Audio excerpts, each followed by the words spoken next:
They're both dead. What? Yeah. So now we really need to talk. Okay? How did they die? They were murdered. Tragedy struck on July 18, 2018, when 52-year-old Cynthia Stack and her 22-year-old son Sean were found shot to death in their Orlando, Florida apartment. He said he shot the lady and the kid. And the kid. Okay. He told me if I say anything that he'll kill me too. And this is after you knew he shot him. Yes. The suspect being interrogated here, Amelia Bissoon, pins the blame on her husband, Joshua Ramsawmy, for the murders, unaware that Joshua is just as quick to shift the blame back onto her. She gave him $10,000 to what? I have no idea. And from my understanding... What do you think she gave him $10,000 for? To kill him. The detectives were shocked to uncover the twisted secret of this killer duo. But can the detectives untangle the sinister duo's web of lies and extract a confession? Or will the couple's manipulative blame game allow them to slip through the cracks of justice? Especially with an unexpected twist just around the corner. So I did meet up with Josh, and he did give me $1,000. Okay. And I never spoke back to him.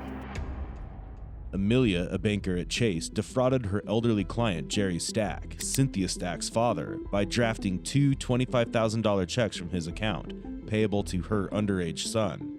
Joshua then deposited the $50,000 into two accounts at Bank of America. Cynthia Stack began looking into the suspicious activity in her father's account, but days later, in a tragic turn of events, she and her son were found dead in her apartment. The couple is quickly interrogated, with detectives questioning the wife in one room and her husband in another. And again, make sure I understand you right. You don't know anybody in Gerald's family? No. Okay. Are we going to see any phone records of you contacting anybody in Gerald's family? No, not that I know of. Is it? Well, yeah, let's see. Is it possible? Because if it is, it's Yeah. we can talk about it. I mean, And unless Amelia used my phone, then no. So if it was Amelia used your phone, Yeah. why would she have to use your phone to contact them? I have no idea. Which I know she had my phone for a little bit on Saturday. I mean, sometimes. I mean, I leave my phone inside the house while I do yard work or work on my car. But if she had access to her phone? Yes. So I guess I'm trying to... Now, again, is this something where we want to say that... do we want to... Josh, listen. Mm-hmm. We're here for something very, very serious, okay? Okay. And you have to understand something, okay? Mm-hmm. Your answers just aren't making any sense, all right? We've been doing this for a little bit. We know... We've been doing this for a while, okay? Okay. You seem like a very good guy. The little bit I'm talking to you, you're respectful and you're nice. And you got to understand, sometimes we have more answers than you know. Yeah. All right? We've asked you questions to see where you're at, Mm-hmm. okay? If there's anything that you think we need to know, I mean, now's the time to tell us, okay? There's probably a little bit more to this story. The whole thing, $50,000 is a lot of money. Yeah. Okay? And, you have to be wondering why I'm asking about that. See, that's the funny thing. You haven't asked me yet. Like, why am I asking about that, right? There's a lot going on here, okay? And I need to understand from you where you were at, okay, in this whole thing. And you gotta understand that right now, you being honest with us is the best thing in the world, okay? We're your best friends here, okay? Okay. You have to be able to explain your actions and what you did. And if we can't understand that, then it looks really bad, Yeah. okay? Let's walk through this a little bit, okay? Mhm. What are we missing?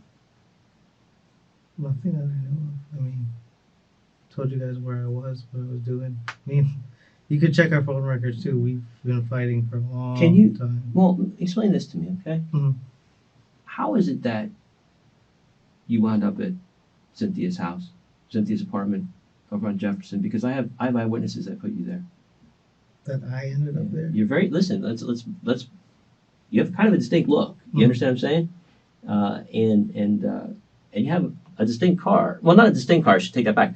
But I think it's telling that you said it was maroon. All right, because that's an eyewitness describes it as a maroon Nissan Altima with a guy that's your height, hair parted, 2 earrings, everything. You're there. Okay, I have no question about that. All right. So what we're trying to understand is why you were there. Why were you at Cynthia's place? And again, I was never at her place.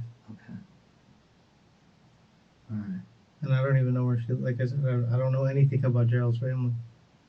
Nothing. And you were never at his house either. No. Joshua flatly denies being at Cynthia's apartment, unaware that detectives are already onto his lie. What he reveals next, however, is a twist no one saw coming. You know we were there when you went there with the notary. We have that document. Yeah. Well, I never physically met him. Okay, you were in his house. You understand what I'm saying? Mm-hmm. But Cynthia, I was never at her house. Listen to me. You have to understand something, okay? Mm-hmm. I'm sure you're probably scared right now, all right? Because you're not somebody that gets in trouble. Yeah. Right?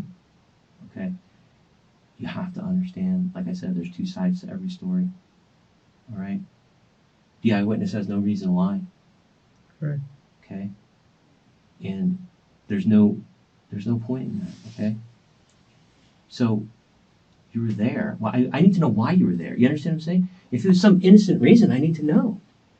But I need to know why. So, why did you go there? Did you go there to tell them that you were going to pay him back? Well, okay. Can we clear this whole thing out? What's up? Okay. So, Amelia was freaking out. Mm-hmm. Long story short, I did chuck my gun over the ridge. Mm-hmm. Simple as that. Okay. Tell me about that. She sent somebody, I don't know who she sent, to go to either talk to them. I don't know if it was the same day or same night, but after that I went to Alchemy and talked, Who did she send? Wait a minute. Hold on. So you were there. Was Yeah. somebody else with you? No, I was by myself. So after you left, she sent somebody else over there? Is that I what you're don't telling me? know. Because I know she was saying before, like, oh, What day were you there? that was on Tuesday. I went there at 3:30 on Tuesday to talk to her. 3:30 in the afternoon. Mm-hmm. Or 4 o'clock. And how long did you stay for? I mean, maybe, I honestly don't remember. It was quite a period of time. Yeah. Why were you there so long? Just to talk to her, just to see how. Did you go inside? Yeah, I actually sat down and talked to her. Mm-hmm. And, Who's her? to the lady, Cynthia. Was anybody else in the house? I think the same kid, Sean. And how did the conversation go? And I told her I found out about it. I talked to her, and then I guess I left maybe, I don't know, right before I went to 11 something, right before I went to Alchemy. Mm-hmm. And from what I understand, that was it. So if I'm understanding you right, you're saying Amelia is the one that talked to somebody to take Mhm. care of them? Yeah, and I don't Why? know. I have no idea. Well, I mean, how do you know that? Well, there was a kid that came to our house. What's his name? Jay something. I don't know his phone. I've seen him once at my house, and that was it. And that was for Amelia's birthday party. Okay. And she told me, how she's gonna talk to him to talk to her to stay away from her. And I was like, it's not making sense, Like, what's going on or whatever. And then I went there, talked to the lady, talked to her son, How did you find this guy? Find who? This person that she talked to. Oh, how do you find him? I can give you. I think I have his phone number. Okay. You have It's his some guy phone that. number? It's some. I know his name is Jay Persad or something like that. Okay. And Because okay, he well, said, explain this to me. How does this go? Okay, so I'm trying to understand this. So Amelia's so scared about this and worried about this, and you explain to me. So who kept on calling her and wouldn't leave her alone? I think it was the same Cynthia lady. I didn't ask any questions. She said, somebody keeps calling me. She said one of Gerald's families. I said, okay, that's fine. Maybe it's Gerald's son, because Gerald's son stole money from her. I heard about before. that. Yeah. And I was like, okay, fine. But then I think then some kid came to our house like 11 o'clock at night. And I was like, what's going on? And I know she gave him some money or something like that. And then he texted me about money. And I'm like, what are you talking about? Mm-hmm. She gave him $10,000 to what? I have no idea. And from my What do understanding, you think she gave him $10,000 for? to kill him or something. I don't know. In a desperate attempt to save himself, Joshua shifts all blame to his wife, claiming she hired someone to commit the murders, hoping this might reduce his role as an accessory. But he doesn't realize that detectives have already heard the truth from the alleged hitman, Jay Prasad. She calls me on Snapchat, and she's like, I told you last night, I needed you to find a guy to scare the woman. So I'm like, wait. So now I remember some things, and I'm like trying to figure out some stuff. So then that's when she further explained to me, she's like, I'm gonna go to jail on Monday, so I need to, like send her a message, scare her or something. And that's kind of when I was like, whoa. Okay. What the more did she, about that, what yeah. did she get into, Okay. And that's when now I'm knowing everything. Like when she's telling me to look for the people, they can't miss her, they, let me know when you're ready. I have the address. They can't miss her. She's a fat white one, something like that. So she said she had the address. Mhm. Did she ever give you the address? No. Okay. What was she offering you for this? She said that how she has money and she just wants to get rid of this problem. She just has money to pay. And I was like, it's not a movie that, just because you have money, things can just disappear like that, Mm-hmm. How much money did she say she had to give you? She didn't tell me an amount. She just said, I have money. Again, I think what we're seeing is two people that have made some bad decisions. Okay. Now, are you saying that Jay was the one who did this? I don't know. You don't know.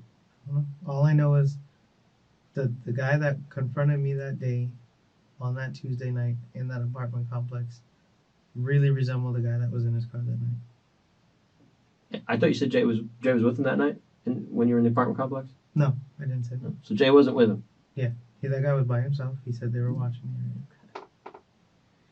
All right. Is it your understanding when you met with Jay over there and these pills and this money was exchanged that it was for him taking care of this situation? Yeah, Okay, so you knew that. yeah, I knew that. But you're saying that it was Amelia that was giving him this, but the pills are yours. Yeah, the pills are mine. I told him. He told me, hey, he had something happen. He said he was on medication. He ran out. I said, I don't use mine. I haven't used mine for X amount of months. So what did you, when you gave him the pills and that money that night in the parking lot, what did you expect to happen after that? I expected he was going to get some type of money back from everything. Once detectives emphasize the seriousness of the situation to Jay, he quickly realizes it's better to save himself as much as he can and comes forward with the truth. The fact of the matter is, these two people that she wanted you to go hire somebody to go scare, Mm-hmm. they're dead. Yeah. Okay. So you understand how important we are now, right? Not just dead, they were murdered. Murdered. Okay. Okay.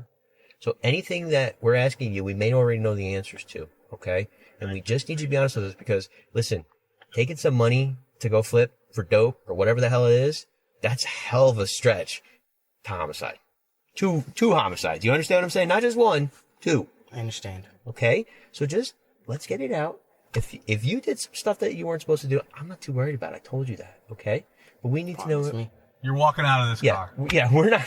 Yeah. Unless you tell us that you're the one that did it. Yeah. Once Amelia gave herself up and said that she's going to jail on Monday, it sunk in on me on Friday. Mm-hmm. I said, F her. She did some old people wrong like this. She has some money. Let me get a little something out of it. Okay. I'm paying bills. It's hard out here. Right. It's Yeah, really you're hard. busting I your ass. I can't even pay my phone bill, man. Yeah. So it's tough times. Yep.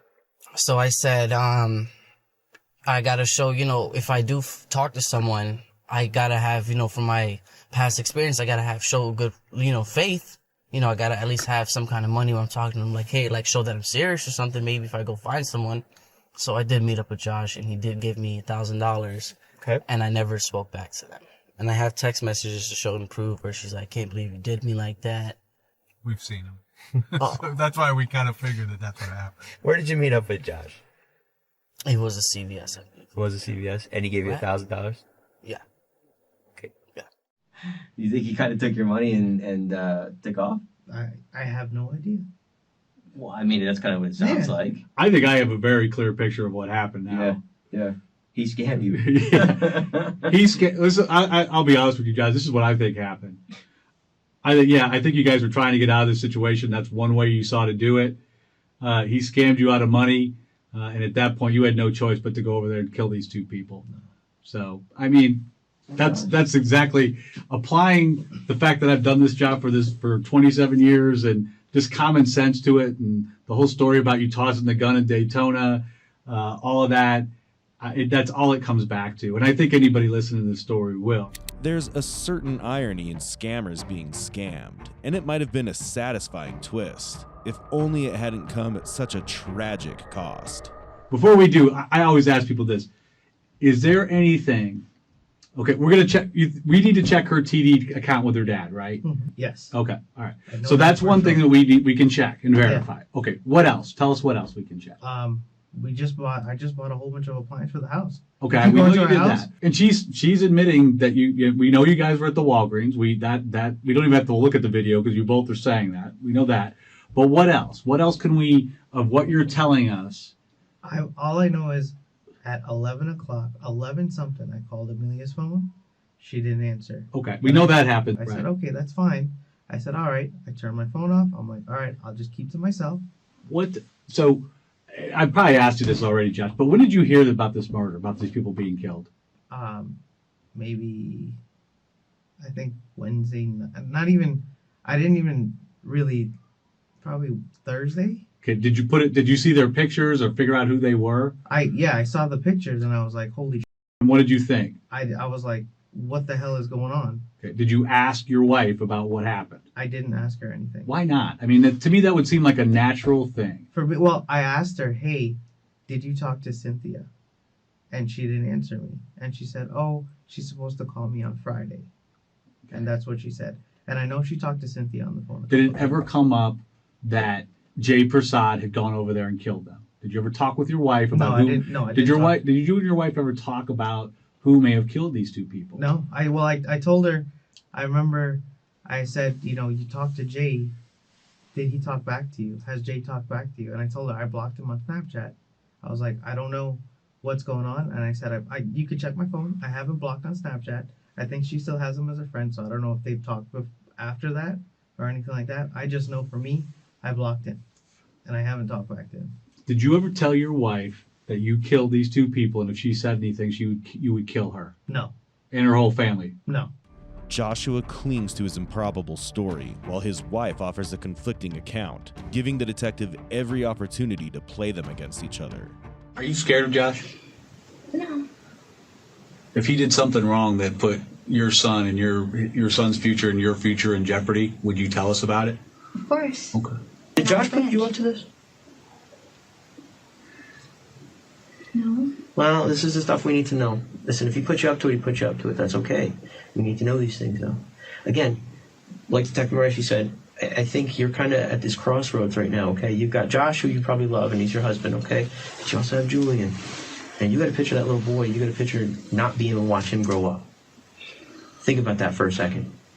Think about being put somewhere very far away from him, and the only way you're going to have contact with him is through letters. You're going to get pictures in jail, in prison, of your little boy growing up. That's your future. He's going to grow up with his grandparents, maybe? Who knows? Maybe Matthew's grandparents, maybe Matthew's parents, maybe somebody else will try and take him away from them. I'm not saying that's what's going to happen. No, we're not saying we're going to take your kids away from you, okay? Now's the time, all right? So you got to start thinking long and hard who you have loyalty to. If Josh screwed up, he screwed up. That's not on you. And anything you know about that, we need to know about. He messed this up. He did this. He did this. And I don't want to go in there and have him tell me that you told him to go do it. You understand this? This whole thing. I'm talking about everything. We can't do this anymore. Now's the time. Tell us what he did. So you can look at your son and say, I did the right thing in the end. Like Jay, Amelia is made aware of the severity of the situation, and she too decides to come clean to protect herself. They're both dead. What? Yeah. They're dead. So now we really need to talk. Okay? How did they die? They were murdered. Think about the ramifications about being involved in a first-degree murder. Yeah. All right, so let's start from the beginning. Let's start not from the fraud, but when he decided he was going over there, what happened? Well, she started, she called me before, but she started calling me. And then he wanted to know why she was contacting me, what she was calling me about. So I let her know she wanted to know. She went with her dad to the bank and she looked at the transaction history and she wanted to know what the checks were. So I can't tell her much.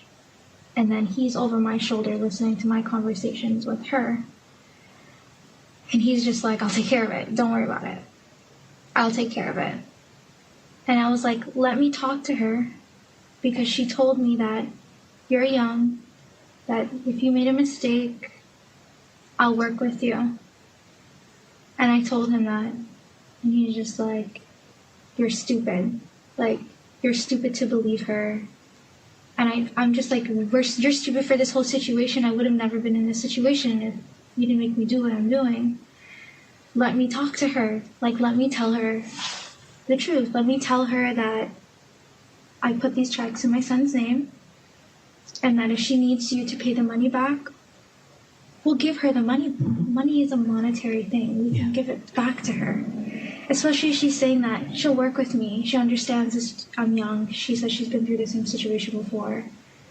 He just wasn't having it. He didn't want me to talk to her. He didn't want me to contact her. And who are we talking about, her? The guy's daughter. You know her name? Cindy. She's on the call her Cindy. And he knew who Cindy was? Only because of the conversations that me and her were having. Okay, go ahead, I'm sorry. So he took her phone number and he called her. And I don't know the severity of their conversation. But the next day he went and he bought a gun. Then that's another reason why we fought as well, because why are you buying this? He shot himself in the leg recently in December. So I just don't want a gun around me. I don't want it in my house. I don't want it nowhere. I let her know that, Friday, if you want to give me a call back, I'll let you know the severity of the situation and kind of what's going on with the checks. I don't know if it was Tuesday or Wednesday. He called out of work.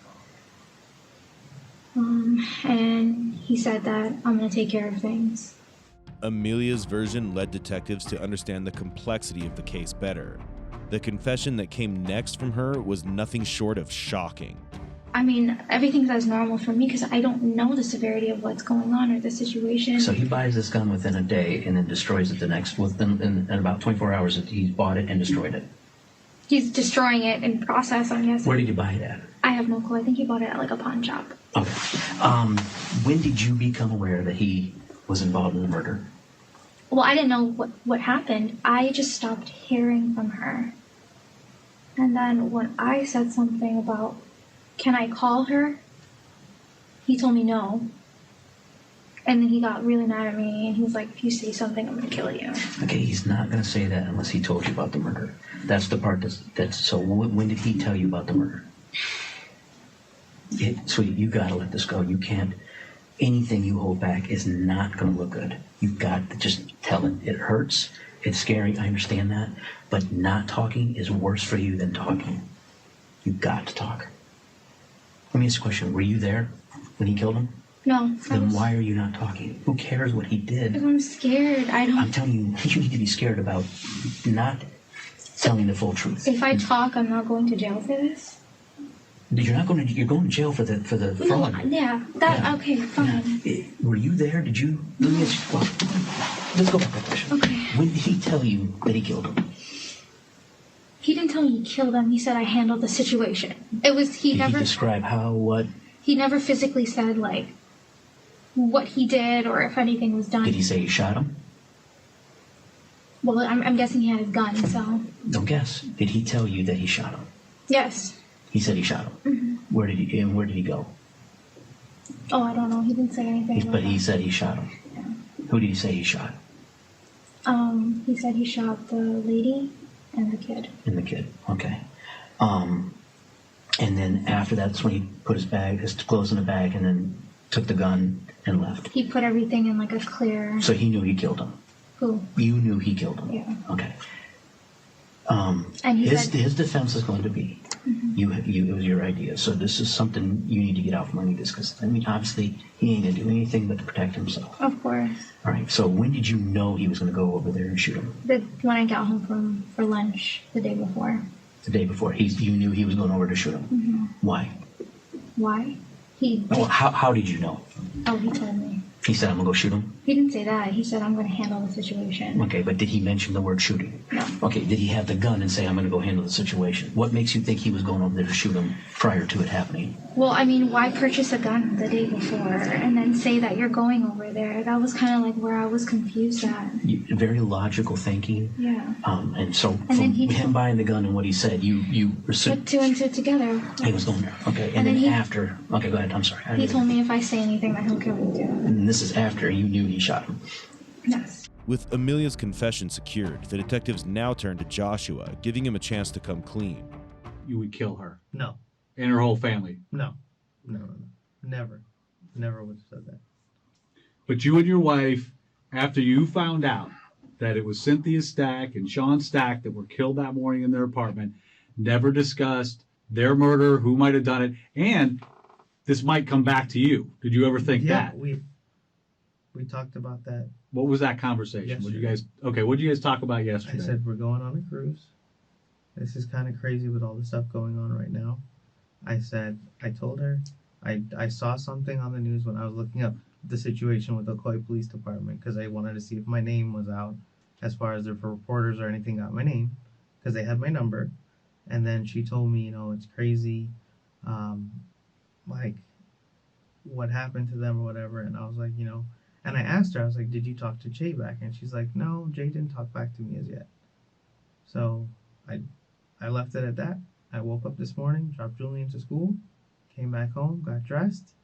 I went back by my parents' house, and then I went to work. But you're a smart guy. Did you, when you saw this and heard this, did you think about this? This is going to lead back to us. Yeah. I mean, all we have to do is file, and obviously all we did was file the money. Yeah, I did.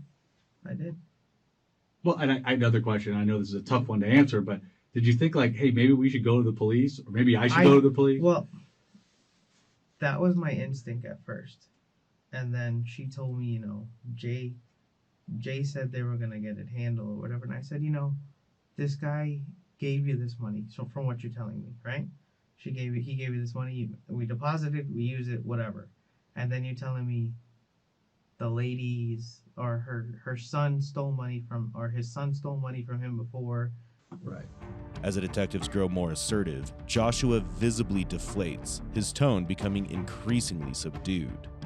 If you don't want to get in trouble, then you need to tell us the truth. All right? Telling you the No, truth. you're not. Everything we've talked about.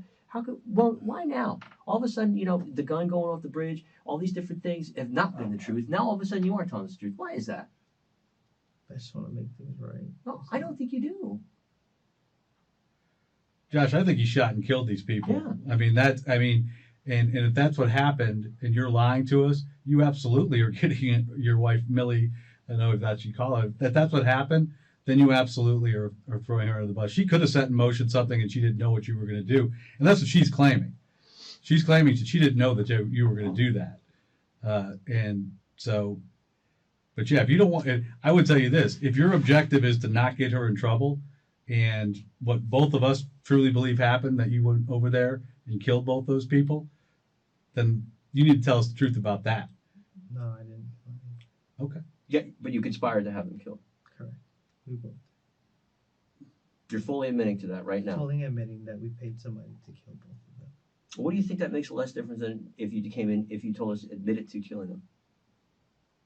What do you mean? Well, I mean, you're basically committing. You're I'm an accessory to a murder. Oh, no, it's a little bit more than accessory. I got news for you. Alright. So you basically just admitted to committing a murder. So what difference does it make at this point in time if you go ahead and tell us the truth? You understand what I'm saying? That is the truth. Well, no. Again, I mean, no, it just doesn't make any sense. I mean, I think Josh is telling us that's what he's telling us is you've said that, and if we we paid- believe otherwise, which is what we do, Josh, we have to prove it. And you have to understand that this investigation is far from over. I think in the end, this is not going to end well for either of you, Though Joshua insists he doesn't want to implicate his wife, he repeatedly blames her for orchestrating everything, claiming ignorance of the details.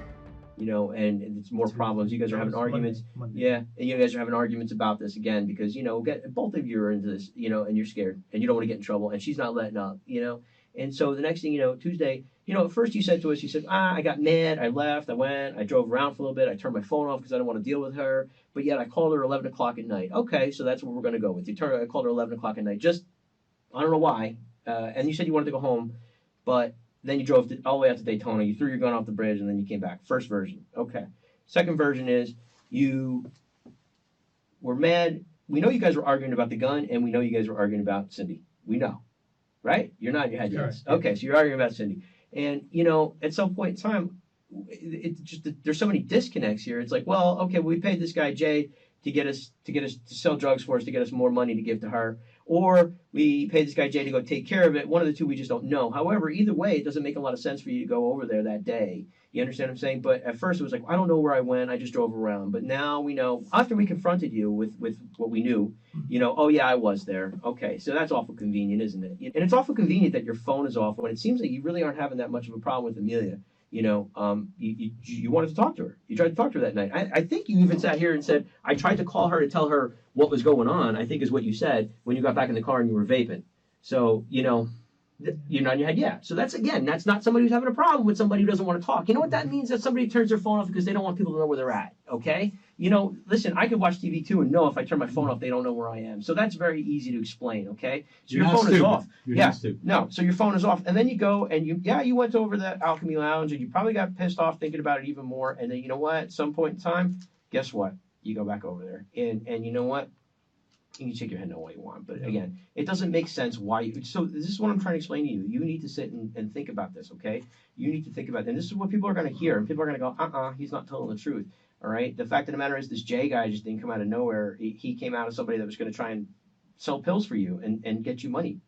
And I think that what that shows is, that I believe. I'm pretty sure you believe that too. He took your money, and he probably took your money. He took your money with the guys that he was going to buy drugs for you, to sell the drugs for you and give you the money. He was going to take a little cut. That was a lie. Okay, but again, we paid him to get rid of these two people. Right, and that's where I come back to. We're right back to square one. Okay, if you paid them to do this, how do you think that makes you? How do you think that makes your hands any less dirty? It did. I am dirty. I understand that. You are just as guilty as they are. Like Jay and Amelia, Joshua finally admits his guilt, likely hoping for a reduced charge if he can convince the detectives he wasn't the one who pulled the trigger. You've already messed up as much as, and then you're going to let her go down.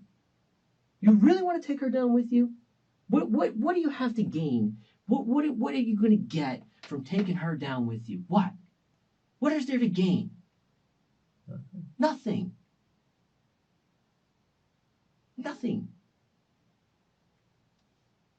So again, do you think that just by saying that stuff, it's going to go away? No. Okay. Do you expect anybody to believe anything you're saying when everything that we've talked to you about, everything that we've challenged you on, is the only way we've gotten you to tell us anything that's true? I understand that, but I know that your whereabouts are unaccounted for. I got news for you. Your whereabouts are unaccounted for at the time of this homicide. You understand that, right? Yeah. Your phone is off. Your gun is missing. Yeah. Not Jay. And I got news for you. Jay is not going to admit to a murder for you. Josh, I'll give you even more common sense that just occurred to me. Sitting around, what kind of neighborhood do you think that was, having been there for a few hours? What kind of neighborhood is it? Not the best, I guess. Yeah, it's a rough neighborhood. You agree with that? Yeah. No one kicked in this lady's door. Is she going to open the door to Jay Persad or some 6'5" black guy in the middle of the night? Or is she going to open the door, oh, here's that guy again? But I never went back there. Yeah, you did. He's absolutely right. Yeah, I mean, think about that for a second. She's not going to open the door in that neighborhood for someone that she doesn't know. Like you said, you were having a nice conversation with them. Maybe even left it on good terms as far as, I don't know, maybe it didn't leave it on good terms. But when you went back and knocked on the door, they would have had no trouble. Okay, here's the guy who talked. She would have opened the door for you. she wouldn't have opened the door for these guys.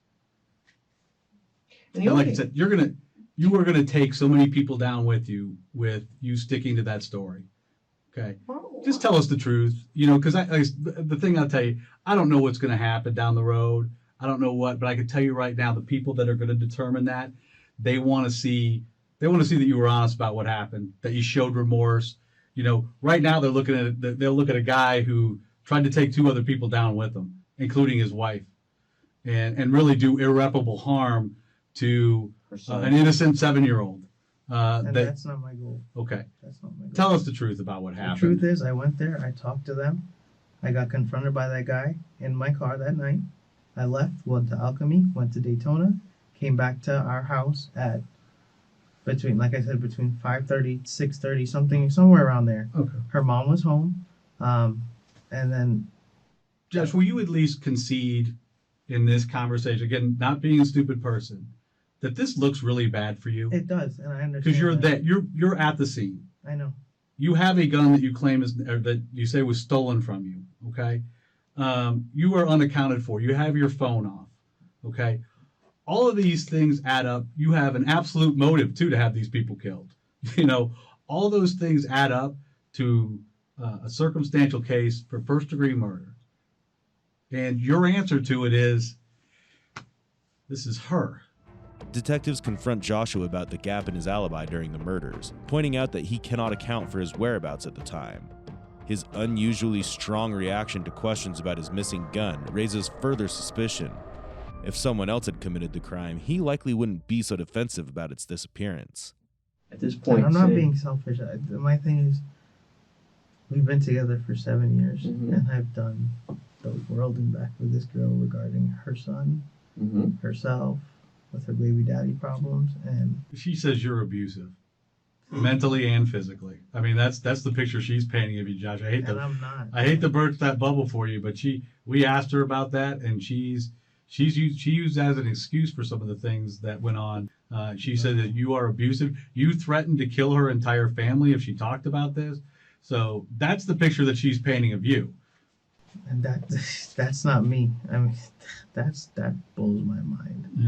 That blows my mind. Both of what you have said today blows my mind. That blows my mind.